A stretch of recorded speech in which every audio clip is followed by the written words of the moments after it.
Good morning, everybody. Tokre Rano. Yeah, thank you. It took me about half an hour to learn how to say that.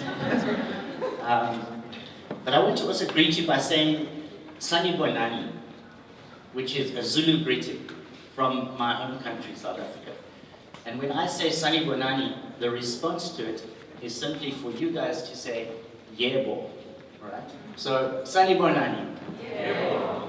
And what it means is, when I say Sanibonani, it really just means that I see you. And this is a Zulu greeting. You'll see people walking up and down the road, seeing each other, and when they see each other, they greet each other by saying, I see you. And the response is to say, yes. And it sounds funny, but it speaks to the heart of Zulu culture and a concept of something that we call Ubuntu. Now, Ubuntu is an African concept that talks about how people are people through other people. I am because you are. And if it was not for you, I wouldn't be. If it was not for me, you wouldn't be either. And that interconnectedness of humanity and of the connections between people is at the heart of some of the things that I want to talk about today. The idea that coexistence and the interdependence of each and every single person in humanity is really at the core of existence itself, but also at the heart of the kind of work that all of us here are involved in.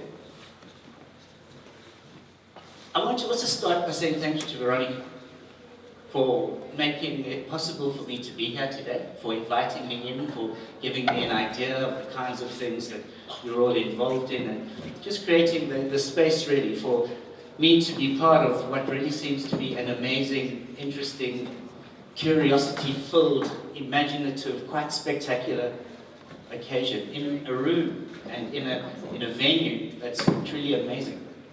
I want to also say thank you to all of you for being here, not just to Veronica. And when I'm saying thank you to you, I'm saying thank you to you for stepping into this space, but also for stepping up to the opportunities and the responsibilities of the kind of work that we're involved in.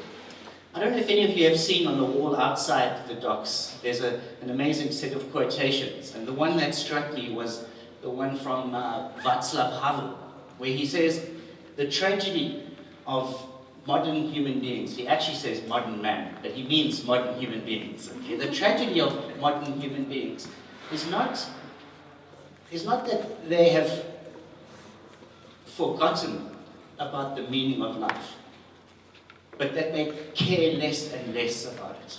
Okay?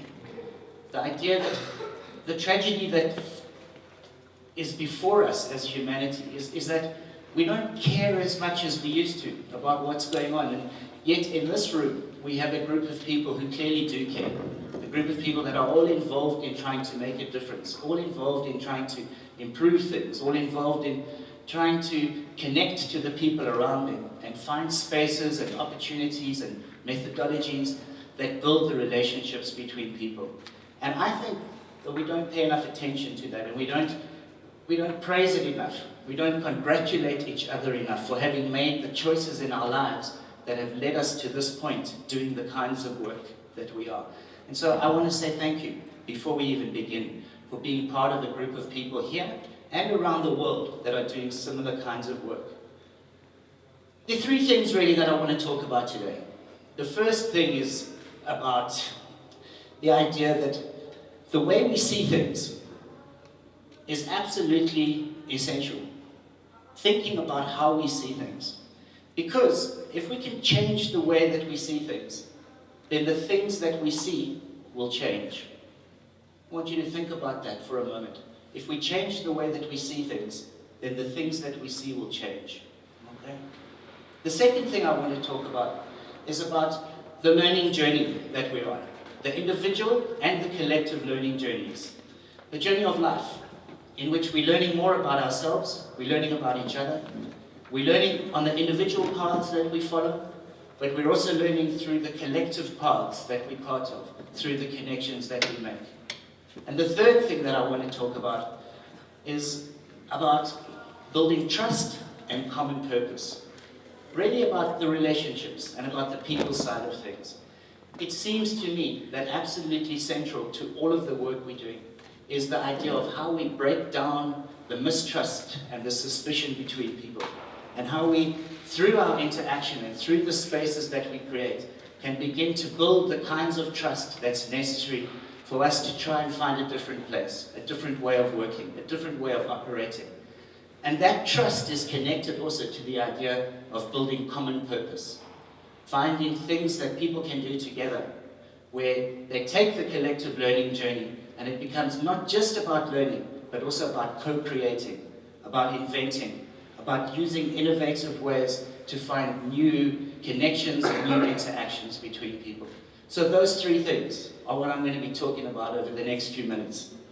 Now, Jakub, you forgot to tell people that one of the things about me, and that's why we had the drumming at the beginning, right, is that I'm a drummer. I like doing djembe drumming. So I'm dressed in the suit because I take my job seriously, right? But I'm not often in it. I'm usually, I described myself in a workshop yesterday as being a social activist, a peace builder, somebody that's been lucky enough to work in a whole lot of different contexts around the world, essentially trying to help people who are affected by conflict and tensions to find new ways of working with the energy that comes with conflict, to drive processes of transformation, where conflict is not seen as something scary or something that we should shy away from, but as an opportunity. And the Chinese symbol for conflict, I don't know if people know this, is a mix of two things. It takes the symbol for risk, and it takes the symbol for opportunity, and it puts the two together. And that's the symbol for conflict. And I like to think of conflict in that way. Conflict has both risk and opportunity. The tensions that we feel in the communities that we're working with, the scariness of polarization, the frustration of getting people involved and how difficult that is. Of course those frustrations are there. Of course sometimes conflict can be scary, but it also provides an opportunity for harnessing the energy and using it to drive processes that can bring about change, that takes you to a place that's better than the place that you were in before the conflict escalated and erupted. So, you know by now, of course, that I come from South Africa. And I grew up during the apartheid system. I went to a white school. All of the teachers at the school were white. The pieces of paper that we wrote on were white. If they had had their way, they would have made us write with white pens on that white paper, but then we wouldn't have been able to read anything, okay? A lot of people know about apartheid. You've all heard about the system of racial segregation and the way in which the apartheid regime separated people out from each other. But not many people are aware of the full extent of the way the state used fear to control and manage people. Not many people are aware of the extent to which the state dehumanized people in order to keep the hatred alive, in order to find the reasons for why they needed to use the kind of repression and the kind of brutality that enabled the regime to continue to put a small privileged minority in a bubble that was protected by the use of force, the police, the army, the full apparatus of the state. That idea of fear and dehumanization seems to be something that not only is associated with the apartheid regime, but is a big part too of the growing trends that we see around the world with the newly emerging populist leadership and the way in which the fear of violent extremism, the fear of refugees, the fear of life changing, and the way that threatens and has the potential to impact negatively on the kinds of lifestyles that we're used to. The centrality of fear and the ability that people have to dehumanize others is something that I learned a lot about while I was growing up under the system of apartheid.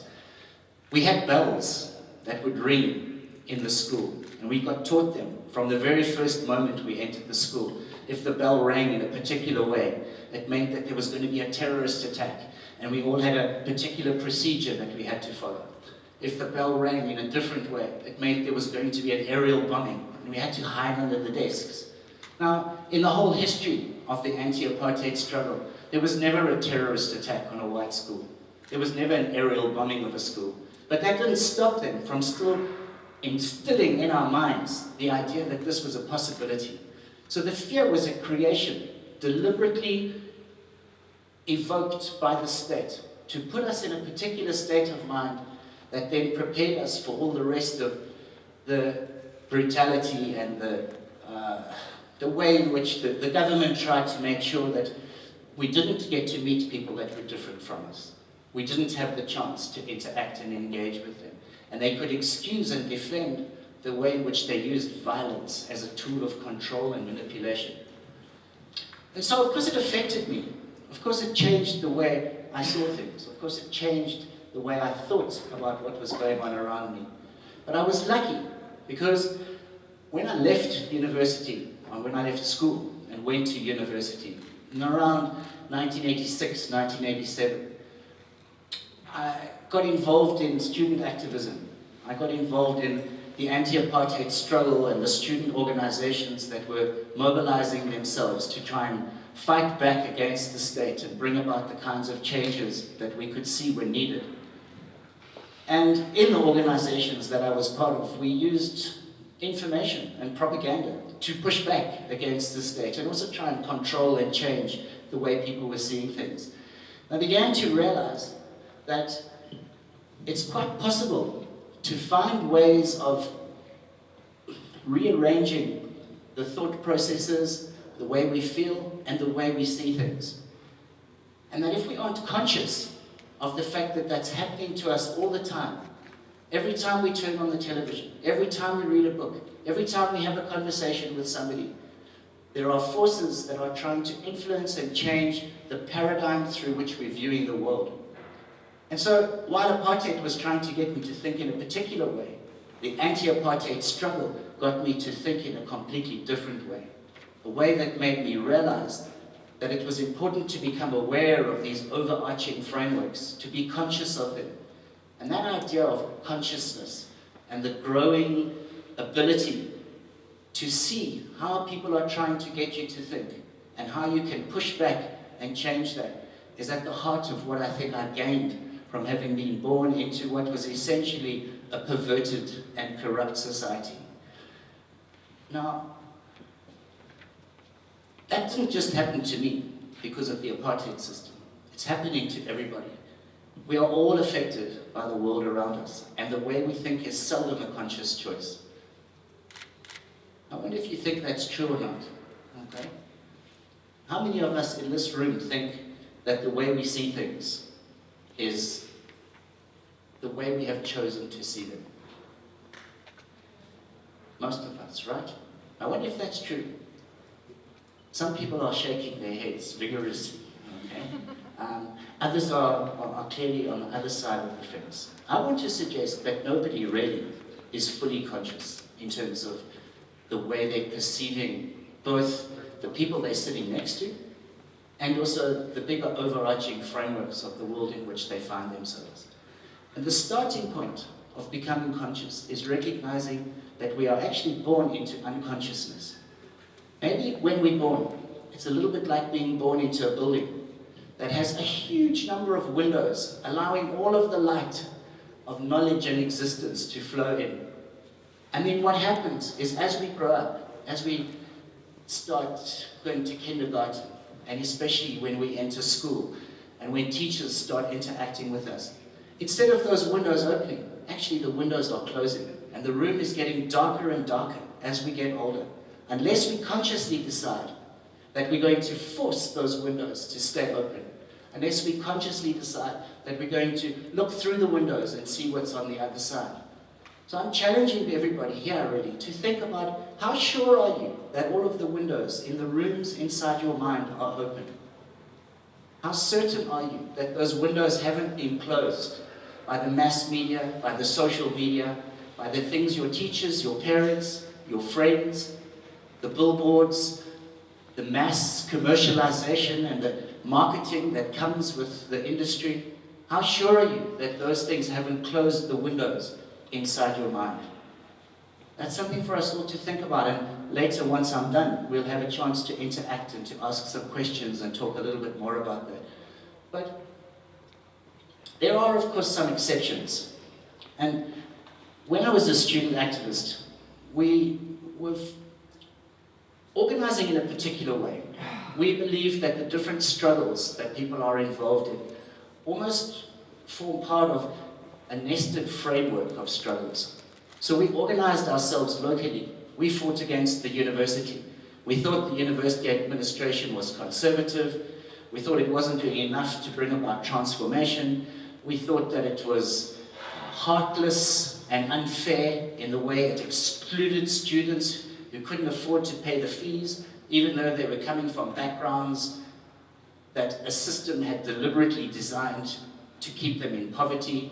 And so we would march against the university. We would organize petitions. We would sit down and try and get them to listen to us and to change their, what we saw as evil and repressive ways. But we connected the struggle that we were involved in at the university to the struggle in the wider community. And the struggle in that wider community was connected also to the bigger struggle within South Africa to try and end the apartheid system. And that struggle to end the apartheid system was linked to the struggle on the broader African continent against colonialism and the legacy of the kind of way in which imperialist and colonial masters had come to Africa and sucked the resources out while keeping people subjugated and subservient. So it was a local struggle, but it was nested within a wider framework. And I think for many of us, from what I could hear yesterday, sitting in some of the workshops and talking to some people, and what we talked about yesterday, the idea of solidarity is, I think, a part of that. Recognizing that what you're doing in your community, whether you're working here in Prague, whether you're working in Ostravia, right? Whether you're working in Sudetenland, whether you're working in any of the countries and communities and contexts that we're working in. Those struggles are connected, okay? They're connected to the work I'm doing in Syria. They're connected to the work I'm doing in Somalia. They're connected to the work that we're still doing in South Africa today. Because even though things have changed, they haven't changed enough. This idea of nested struggles got me into a situation where we were fighting against the university, and we'd been involved in a serious set of clashes with the university administration, with the chancellor, with the chair of the council. You can imagine the shock when one day we heard the announcement that the university was going to award an honorary doctorate to Nelson Mandela. He had been released from prison only a few months earlier. This is back in 1990. He was a free man, but he had only been a free man for a couple of months. And here the university, our enemy, had decided that they were going to honor Nelson Mandela, our hero, with an honorary doctorate. We were enraged. We were furious. We couldn't believe, firstly, that the university had the audacity to even think that it had the right to honor a man of the caliber of Nelson Mandela. And secondly, we were shocked and surprised by the fact that it looked as though Nelson Mandela was going to accept the offer. And so we demanded a meeting. We were young, we were students. Everything we demanded with the loudest voices possible. And the leadership had only recently, some of them returned from exile, a couple of them had been released from prison. And so the demand for a meeting wasn't an easy thing to set up.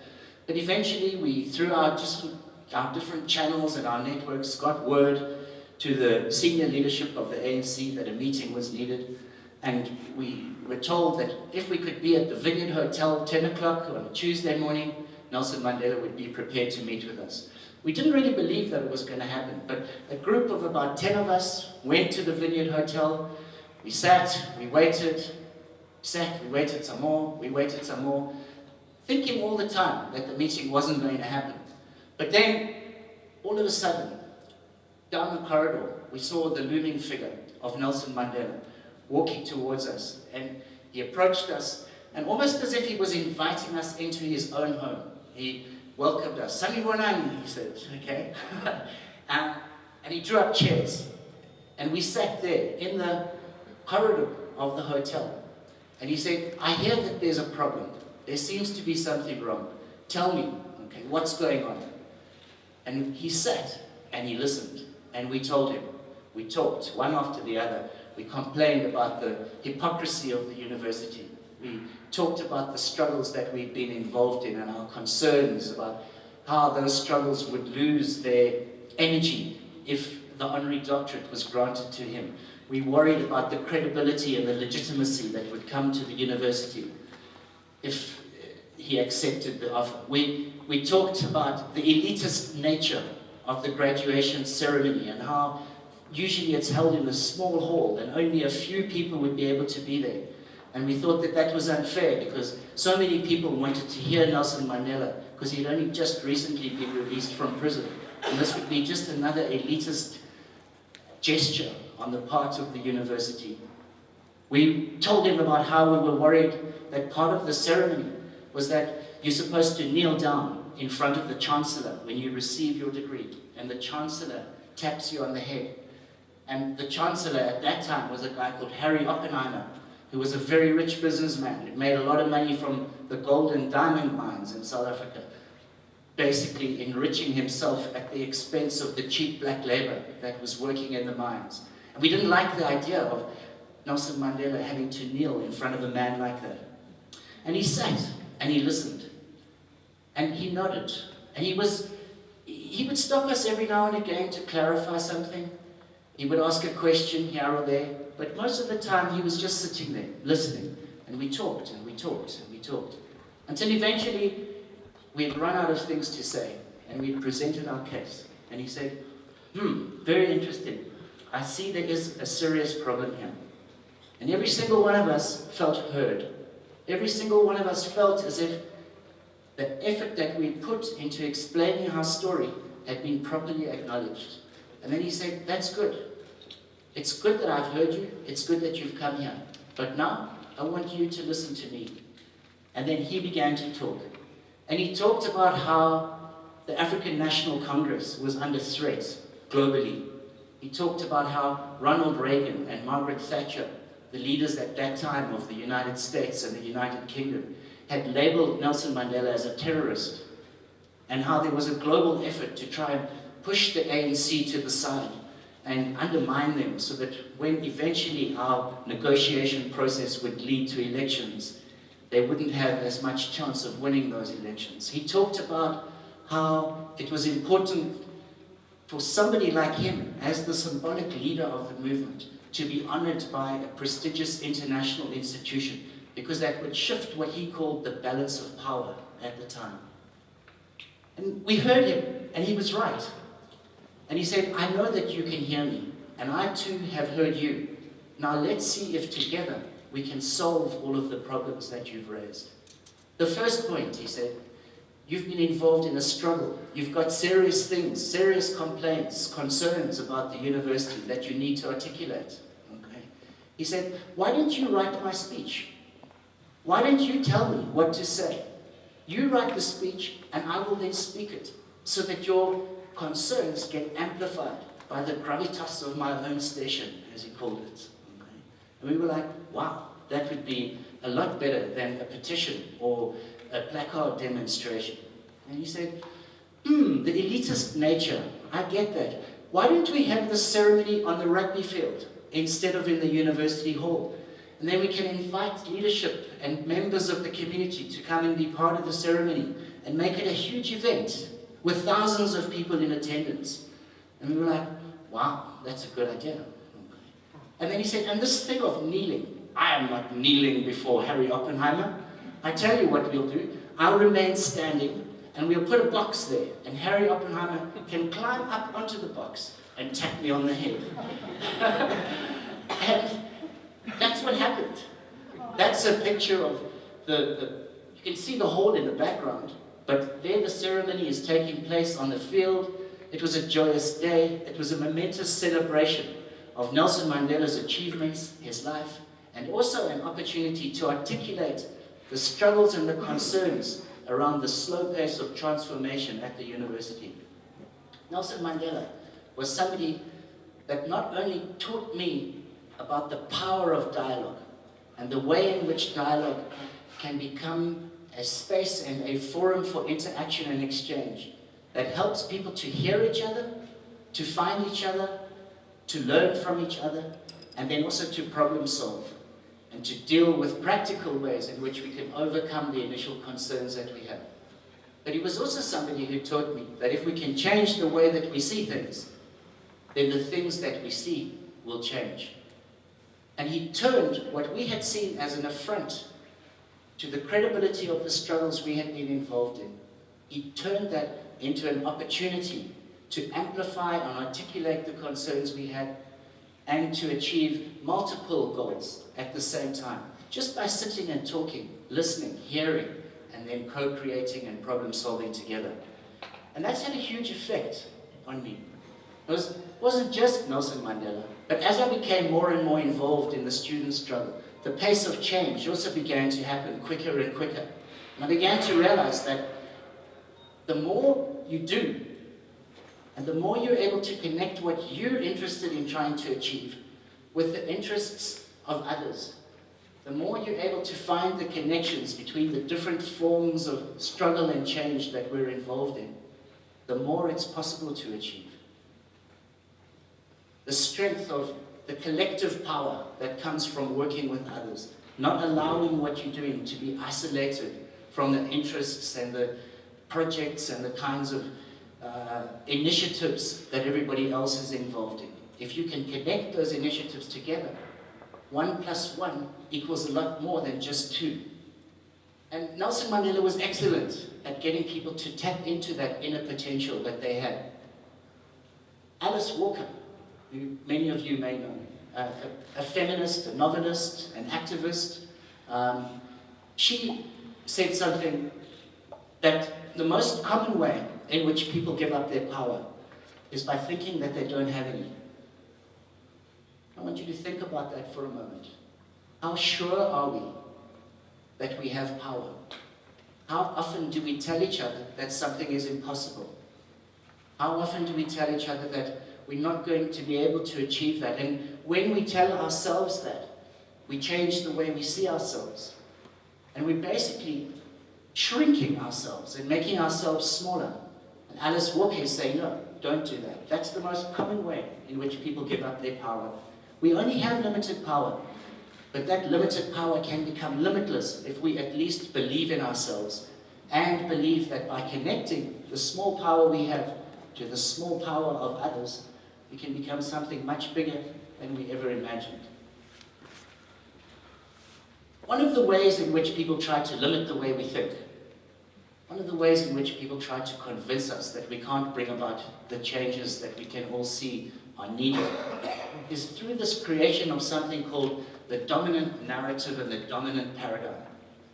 So the dominant narrative and the dominant paradigm are the stories we tell each other. That's the narrative. The stories that we tell each other about the way the world is, about what's possible and what's not possible. And the dominant paradigm is the overarching framework that creates the conditions in which we believe that it's not possible to create another world. Okay? So the dominant narrative, the dominant paradigm is a way of recognizing that the idea that the world is a particular way, that, for example, Africa is a poor continent, a poor, struggling continent that's dependent on foreign Western aid in order for it to address some of the issues of poverty. That's a dominant paradigm. Everybody believes that, right? Not everybody, but most people. Thank you for shaking your head, because I also don't believe it. But it's the dominant paradigm, right? And we tell each other stories about the poor, starving people in Africa and the fact that they need help. But the fact is that Africa is a rich continent. It's got by far the greatest mineral reserves of any continent. And in fact, more money flows out of Africa into the bank accounts of the big corporates and the mining companies and the investors that are exploiting the conditions on the continent. More money flows out of Africa in terms of profit and illicit financial flows than comes in through the donations that people make to organizations like Oxfam and so on. So the dominant paradigm is created through the way we tell each other stories about what's going on. But it's often a false paradigm. It's a paradigm that's getting us to think in a particular way, that when you do a little bit of digging, a little bit of fact-checking, you begin to realize it's not in fact true. Another dominant paradigm is that the West is the bastion of human rights. Okay? I'm glad somebody laughed. And in fact, if you just go back a little bit in history, you look at slavery, you look at colonialism, you look at what's going on in under the pretext of war in Vietnam, in Iraq, in Afghanistan, in Yemen, in Syria. Where are the human rights there? Nowhere to be seen. Okay? But the dominant paradigm convinces us that the myth of the West as the bastion of human rights is correct. And we reinforce that through the dominant narratives that we tell each other about what's going on. It's all really about this combination of three things: the way we see things, the way we think about things, and the way we feel about things. And the emotions that are stirred up in us through the use of images and the media change the way we think about things, and the way we think and the way we feel changes the way we see things. And so we begin to see things through a lens that's not of our own choosing. It's a lens that's deliberately created to get us to be a particular kind of citizen. To be a citizen who thinks of themselves as conscious and free and active, but is in fact playing a particular role in support of a particular way in which power serves to advantage those who are already in power. Okay? Thinking, feeling, and seeing, very powerful ways of manipulating and changing our perspective and our paradigms. When I show you that image, what do you see? Frog, eh? Can everybody see the frog? You sure it's a frog?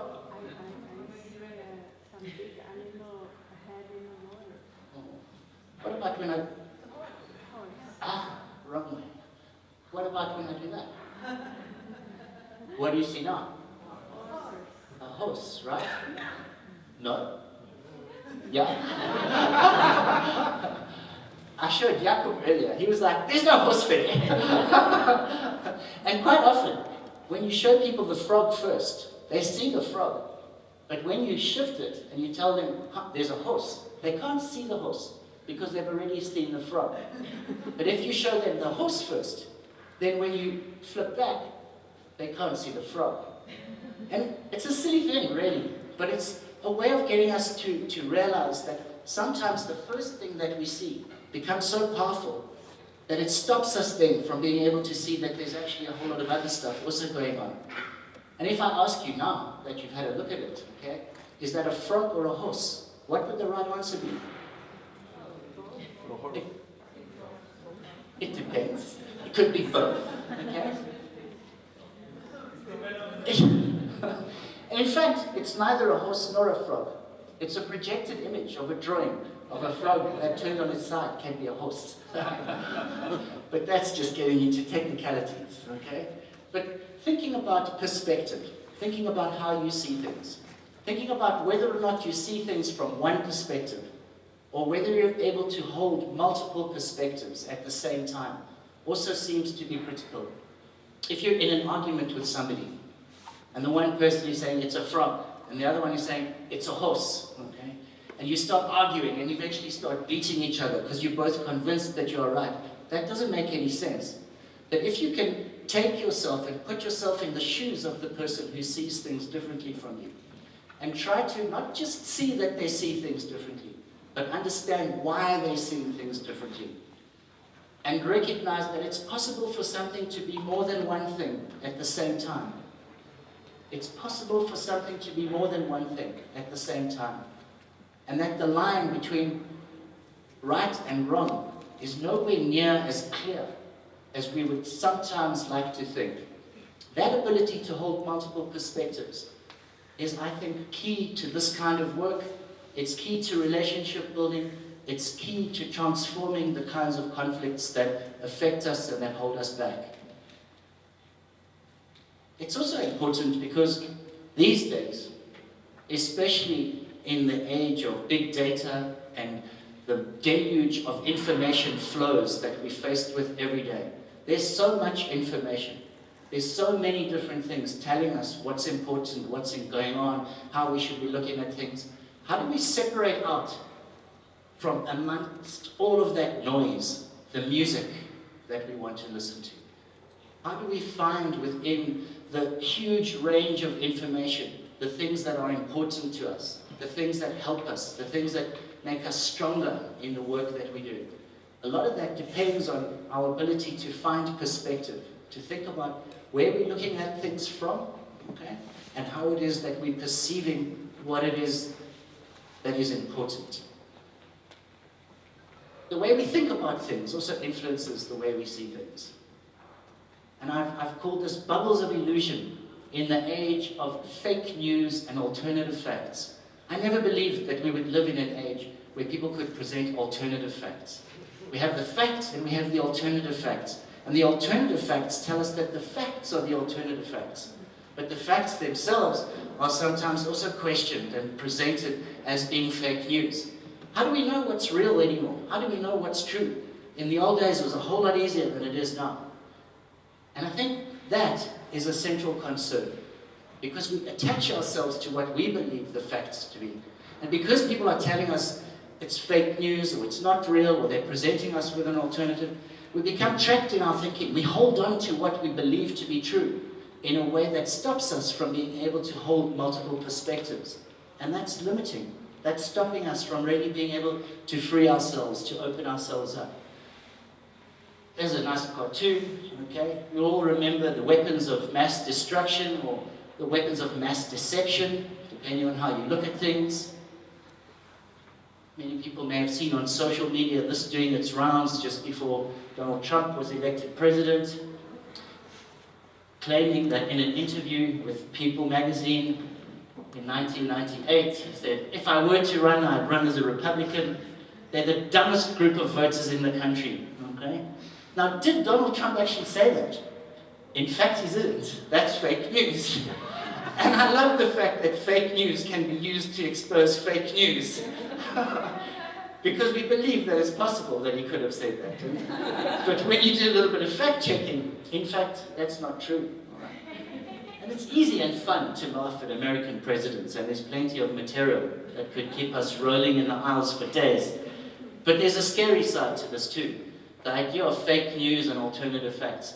I don't know how many people know about the White Helmets, okay? A group that's active in Syria. It's presented as a group of volunteers that are there to help clean up in the aftermath of bombings. A group that is seen as teachers and professionals who've given up their time to go and help to make things better for the Syrian people, especially in the face of the evil Assad regime. But the White Helmets are just a propaganda group.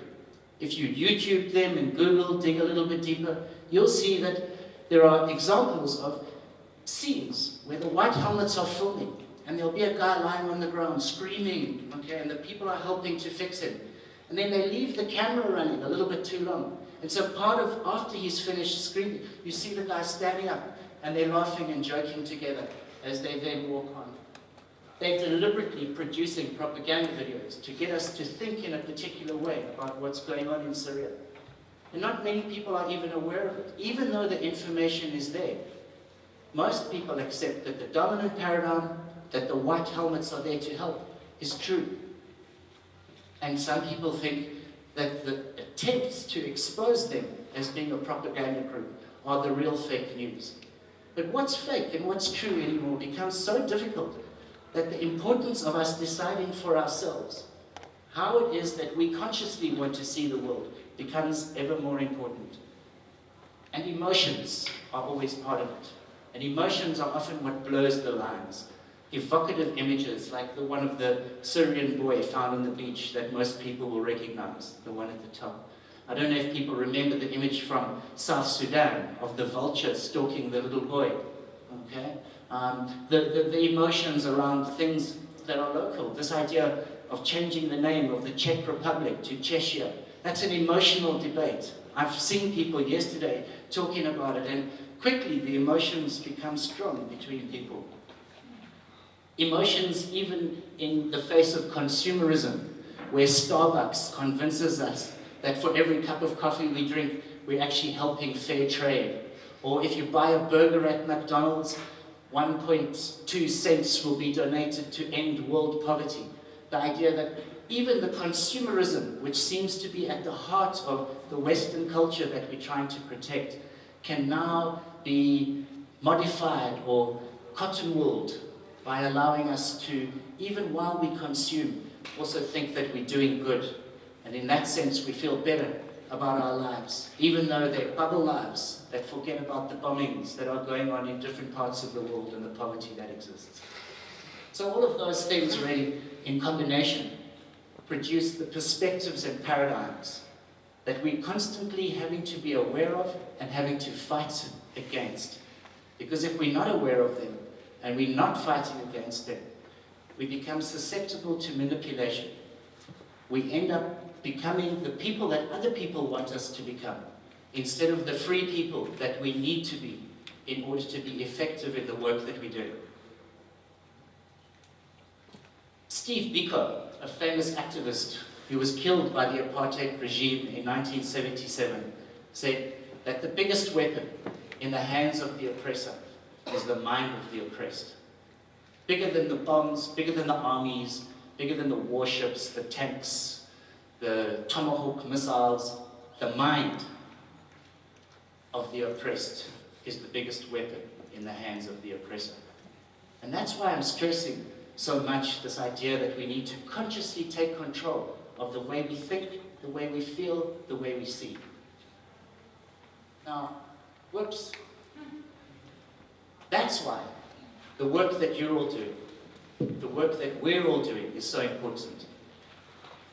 The work that we do at community level, directly with people, face to face, where we're interacting and engaging, where we're involving people in common purpose type projects, where we're getting people to think not just about themselves, but also about each other, where we are reminding people of the collective humanity and the connections between us. That's the work that matters.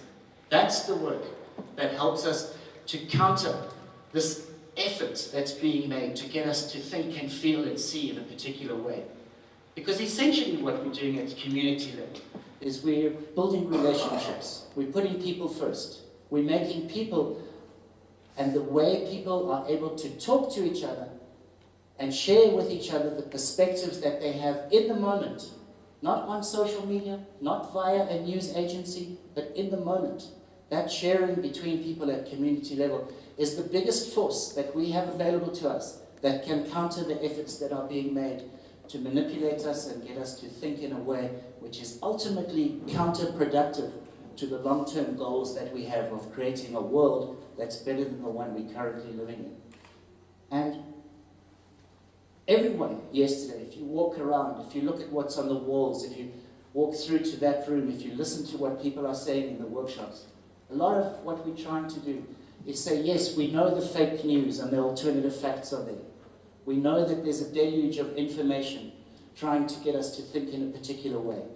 But what's important is that old-fashioned interacting and connecting between people. Because if you're telling me something, or I'm telling you something about what's happening in my community, you can fact-check it straight away. Okay? You can tell whether what I'm telling you is genuine, whether it has integrity. It's much easier for us in face-to-face community-level interactions to be able to separate out reality from falsehood. And if we can do that enough, and we can make the connections between all our efforts in different communities, and between those communities themselves, in that spirit of solidarity and the interconnections that we know are possible for us to find, then we can begin to change the world. And that, I think, is part of this mission. It's not just about changing the streets or hacking the streets. It's not just about building a community center or having a festival that we can get people from polarized sections of the community to come to. It's about beginning deliberately and consciously to construct a different reality. Let me stop there and let's see if there's some questions. Thank you.